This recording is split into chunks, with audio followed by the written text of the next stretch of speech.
Magandang hapon po sa ating lahat at sa ating mga tagapakinig. So sa ngayon, meron tayong binabantayang bagyo na si Goring at ito'y huling namataan sa layong 355 km east-northeast ng Calayan, Cagayan.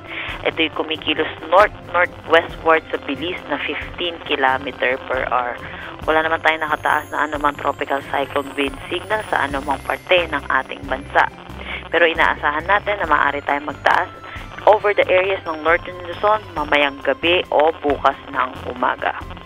Samantala, dahil sa trough na itong bagyo, asahan natin na magiging maulap ang panahon na may kasamang kalat-kalat na pag-ulan dito sa Cagayan Valley, Cordillera Administrative Region. Samantala, southwest monsoon or hanging habagat pa rin na nakakaapekto sa Southern Luzon, Visayas at Mindanao. Asahan natin na magiging maulap ang kanilang panahon na may kasamang kalat-kalat na pag-ulan dito sa Visayas, Mimaropa, Bicol Region, Zamboanga Peninsula, Northern Mindanao at Bangsamoro.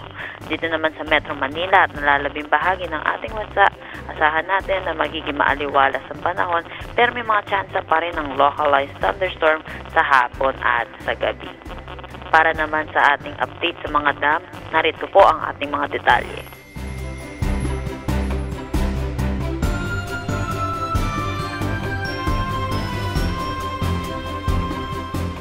At yan po muna ang latest dito sa Pag-asa Forecasting. Chanel Dominguez po at magandang hapon.